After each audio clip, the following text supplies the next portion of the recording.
Olá, internautas! Muitos de vocês, quando em busca de uma vaga de emprego na iniciativa privada, já ouviram muitas pessoas dizendo que quanto mais objetivo o currículo, melhor. Agora eu converso com o gerente de marketing do portal vagas.com.br, Luiz Testa, que tem uma opinião diferente em relação a essa exigência. Olá, Luiz, é muito bom contar com a sua participação aqui na JCTV. Eu que agradeço o convite. Por que essa ideia de que quanto mais objetivo o currículo, melhor está sendo desconstruída? Esse paradigma de currículo sucinto ser o currículo ideal, ele faz sentido quando quando o seu currículo será efetivamente lido. Ou seja, se você entrega pessoalmente numa entrevista, ou se você encaminha por e-mail a uma pessoa que trabalha naquela empresa. Ou seja, ele é um currículo que ele será lido, então ele precisa ser sucinto para que a pessoa possa passar os olhos e ter uma visão geral sobre a sua experiência, sobre a sua formação. No entanto, cada vez mais empresas estão utilizando tecnologias, utilizando a internet como forma de cadastramento de currículos.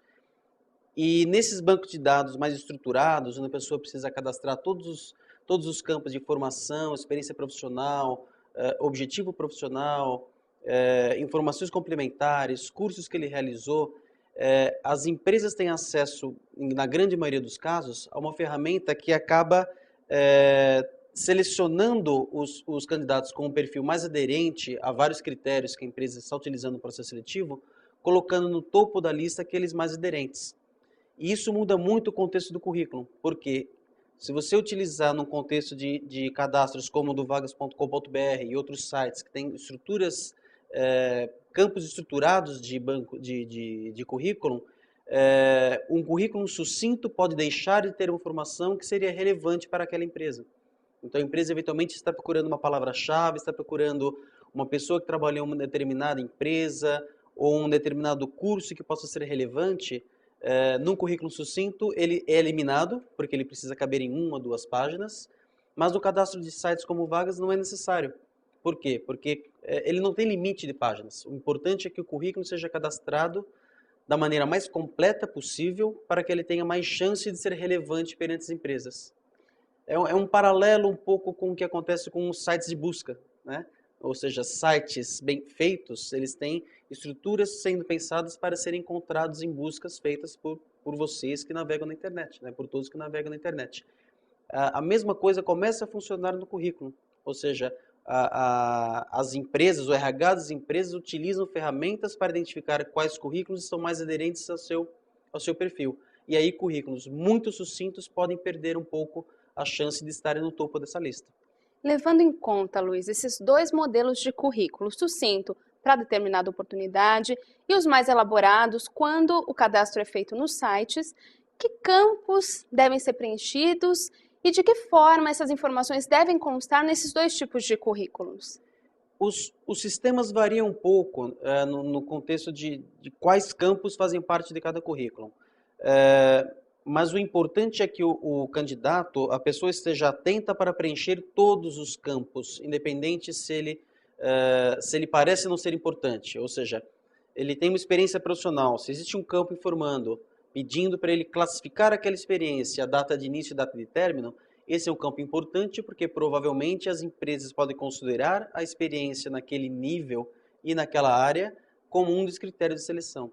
Então, claro que os campos de experiência profissional, de formação, de objetivo profissional são os mais importantes, como em qualquer currículo, porque detalha o que ele já fez, por onde ele já passou, que tipo de trabalho ele já realizou, mas é muito importante que ele, mesmo em campos que aparentemente não sejam importantes, ele preencha por completo, porque são criados exatamente para permitir que as empresas utilizem essas informações para fazer a busca de candidatos.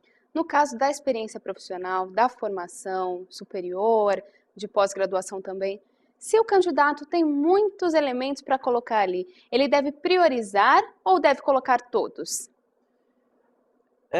No contexto de currículos mais completos, ele não precisa se preocupar em deixar de lado por ficar muito longo.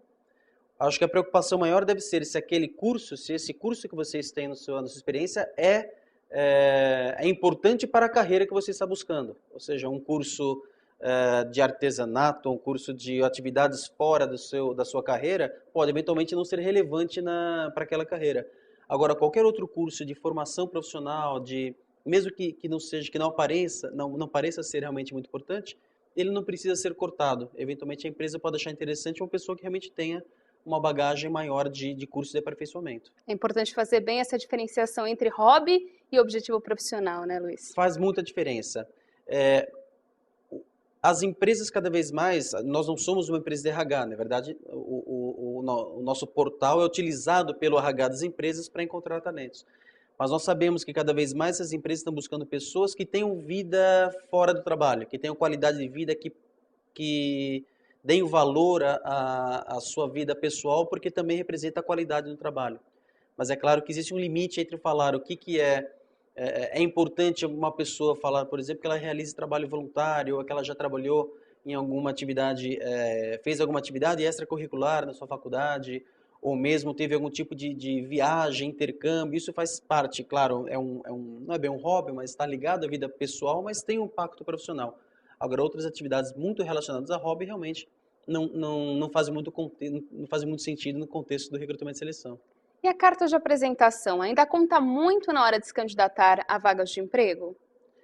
A carta de apresentação, a importância dela varia muito de acordo com a empresa e de acordo até com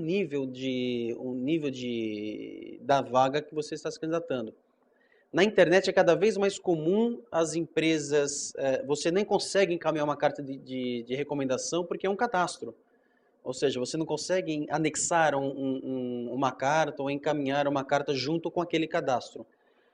Quando as empresas precisam desse tipo de informação, via de regra, elas pedem. Então, para você se candidatar a um processo seletivo, existe a opção de você registrar a sua carta de apresentação. Em muitos casos ela é obrigatória, outros casos ela é opcional. E aí cabe ao candidato identificar se vale a pena ou não registrar uma carta. Não custa nada investir alguns minutos para deixar uma carta, uma apresentação pessoal fora daquela estrutura rígida do currículo, para até a empresa poder identificar outras características que não estão no currículo. Como você se expressa, como está o seu português, alguma informação pessoal, alguma informação da empresa que você tenha pesquisado, quanto que você se identifica com a empresa. Isso você coloca numa carta de apresentação e não no currículo, né? Para o mercado atual, o que é melhor? Buscar vagas em sites, em revistas, em portais que têm essa vaga, ou é direto ao ponto? Selecionar as empresas que o candidato tem interesse e enviar os currículos, mesmo sem a certeza de que essas empresas possuem oportunidades em aberto. Hoje em dia, até pelos sistemas de cadastro que as empresas até possuem,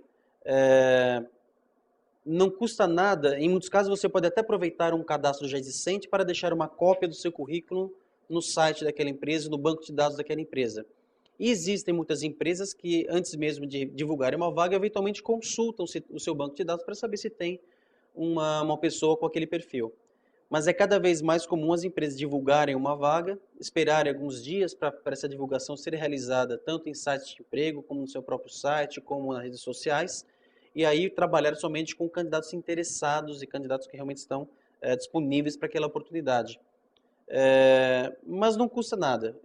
Assim, a gente recomenda, em muitos casos, que não fiquem encaminhando por e-mail currículos anexos para muitas pessoas, porque isso é visto negativamente, é visto até como uma pessoa que não, uma etiqueta na internet de não enviar spam para pessoas a esmo, muitas pessoas, sem notificação delas.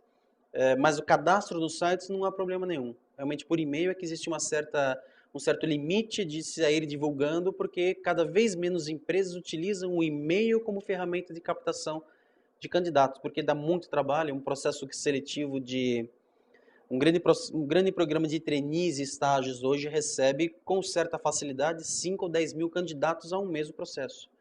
Então, as empresas não conseguem mais ler e-mails. Elas trabalham exatamente com banco de dados para poderem ter acesso mais rápido aos currículos de maior interesse. Falando um pouco desse envio por e-mail, por carta, qual as vantagens e desvantagens desse processo em relação ao cadastro no banco de vagas, como vagas.com? O cadastro em sites como do vagas.com.br, ele traz vantagens tanto para as empresas quanto para candidatos. Por quê? Porque Para candidatos, com um único cadastro, ele pode se cadastrar, ele pode utilizar esse mesmo currículo para, tanto no site, como em muitos sites, muitos trabalhos conosco, né, dos sites das empresas, ele pode utilizar o mesmo currículo para se candidatar a esses processos seletivos.